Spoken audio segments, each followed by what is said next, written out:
अस्सलामुअलैकुम। एक नई वीडियो के साथ मैं आपके रूबरू हूँ।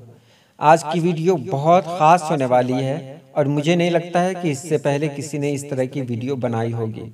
इस मामले में मैं बहुत मेहनत करता हूँ और चाहता हूँ कि कुछ नया आप लोगों के दरमियान रखूँ ताकि मुझे भी सीखने का मौका मिले और आपको भी सीखने का मौका मिले। आज हम लोग जानेंगे उर्दू हरूफ की शक्लों का राज। अलिफ लंबा है तो क्यों है, उसके पीछे कौन सी वजह है और बे के पीछे क्या राज है। तो चलिए हम वीडियो में जानते हैं। सबसे पहले बात करते हैं अलिफ की। आप जानते हैं अलिफ माने होता है बैल का मुंह। कुछ लोगों ने इसे कहा गाय का मुंह। पहले जमाने में यानी इब्रानी जबान में इसको लिखा जाता था किस तरह, जो मैंने पिक्चर में बता दिया आपको कि एक लंबा निशान होता था और उसके बगल में गाय की तस्वीर होती थी, गाय का मुंह होता था, तो उसको लोग अलिफ अलिफ कहते थे और उसका मतलब होता था गाय का मुंह या बैल का मुंह, जो आगे जाकर सिर्फ एक लंबी शक्ल में रह गया जो आजकल हमारे सामने अलिफ के रूप में है। ये अलिफ की तारीख है। बे के बारे में देखें। बे का मानी होता है बैत यानी घर। अब देख रहे हैं एक मुस्ततील एक नक्शा है यहाँ पर, जिसको हिंदी में आयत कहते हैं ना। ये एक घर का एक नक्शा है। घर के सामने एक आदमी बैठा हुआ है। तो ये इसकी तारीख वही है कि एक घर है, घर के सामने एक आदमी बैठा हुआ है। पहले के जमाने में जब इसका इस्तेमाल हुआ था इब्रानी जबान में, तो इस तरह नहीं था। उस वक्त कुछ ज्यादा क्लियर था, कुछ ज्यादा साफ था, लेकिन वक्त गुजरते गुजरते इसकी सूरत बे की तरह हो गई, जो आज हम लोग देख रहे हैं कि एक घर है, घर के सामने एक आदमी बैठा हुआ है। अब आप सवाल पूछेंगे कि ये बातें मैंने कहां से जानी और क्या अपने मन से ये बातें बोल रहा हूं? तो मैं आपको हवाला दे रहा हूं कि बाबाए उर्दू मौलवी अब्दुल हक ने अपनी किताब उर्दू कवायद में इसके बारे में लिखा है और तफसील से लिखा है, लेकिन लोग उसको पढ़ते ही नहीं है। कवायद तो पढ़ते हैं लेकिन उतनी गहराई से नहीं पढ़ते हैं। अगर आप पढ़ेंगे तो आपको पता चल जाएगा इसकी तारीख क्या है। तो आपने बे के बारे में जान लिया। जीम के बारे में देखें। जीम से जमल, जमल यानी ऊंट। अब ऊंट के बारे में देखिए, आखिर जीम को ऊंट से कैसे जोड़ा गया। तो ऊंट पर अगर कोई इंसान बैठे और ऊंट की रफ्तार तेज हो, अचानक ऊंट का नकील जब कसा जाए यानी ऊंट को अगर रोका जाए, तो इंसान क्या होगा, इंसान खुद भी सर पीछे की तरफ होगा और वो इंसान मतलब एक अलग पोजीशन में आ जाएगा। उसकी पोजीशन क्या होगी, बिल्कुल जीम की तरह। तो इसी से जीम बना, ये हर्फ इसी से बना है, जमल से बना है। एक इंसान बैठा हुआ है और अचानक ऊंट को रोका गया, तो उसकी सूरत किस तरह की होगी, बिल्कुल जीम की तरह होगी। तो वो जीम की शक्ल हो गई। पे इब्रानी जबान में इसका मानी है मुंह।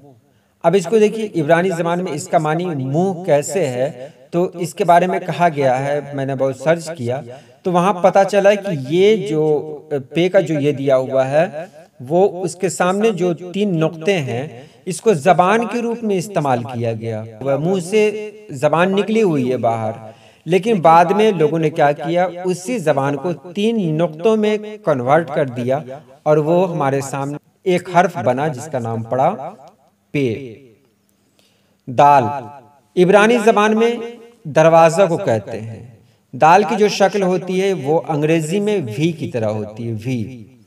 तो वी को आप देखते हैं कि एक निशान होता है, एक तीर का निशान होता है, जिसका मतलब होता है सामने की तरफ जाना। आप वी लिखें तो बिल्कुल उसी तरह लगेगा।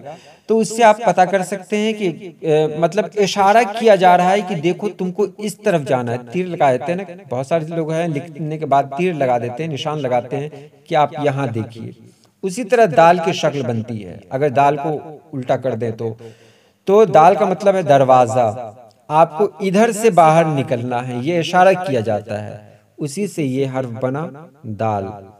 हे इब्रानी जबान में दरीचा को कहते हैं। शुरुआती दौर में इसकी शक्ल ऐसे नहीं थी। इसकी शक्ल बिल्कुल खिड़की की तरह थी, जो खिड़की में जो 4 कोने होते हैं ना, उसी तरह थी, जो बाद में इसकी शक्ल इस तरह की बनी जो आपके सामने है। ऐन, ऐन कहते हैं आंख को। अब ऐन का सर जो आप देखते हैं वो बिल्कुल आंख की तरह है। मैंने पिक्चर बना के यहाँ पर दिखाया है आपको कि आप देखिए इस तस्वीर में कि ये ऐन का जो मुंह है वो बिल्कुल आंख की तरह है कि नहीं है। तो ऐन आंख की तरह, इसीलिए ये हर्फ वहीं से बना। ये इब्रानी जबान में, ये अरबी जबान में ऐन आंख को कहते हैं। नून को देखें, नून माने होता है मछली, ये इब्रानी जबान में है। नून की शक्ल जब आप देखते हैं तो इस तरह से है, जो मछली की तरह, बिल्कुल मछली की तरह है। उसके बाद काफ पर बात करते हैं हम लोग। काफ, कफ माने होता है हथेली। अब देखिए हथेली को अगर सामने रखेंगे, एक अंगूठा अगर ऊपर की तरफ उठा हुआ रहे, तो आप देख रहे हैं इसकी शक्ल बन रही है काफ की तरह।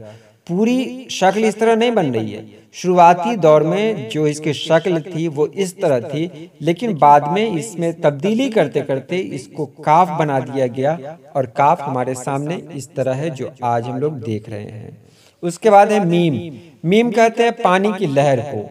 पानी की लहर कैसी होती वो आप देख रहे हैं। अगर झरने से भी पानी गिर रहा हो तो उसकी शक्ल ऐसी होती है, या फिर पानी अगर क्या कहते हैं समुद्र में आपने देखा होगा उसकी लहरों को, तो फिर वो लहरें भी इसी तरह की होती हैं जो यहाँ पर बिल्कुल मीम की शक्ल की हैं।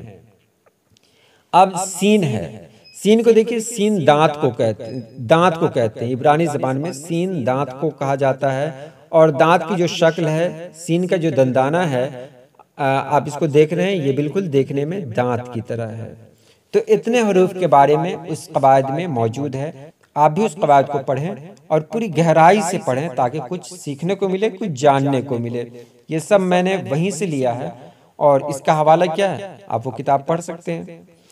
तो आज के लिए इतना ही। अल्लाह पाक आप सभी लोगों को खुश रखे, आबाद रखे। अल्लाह हाफिज।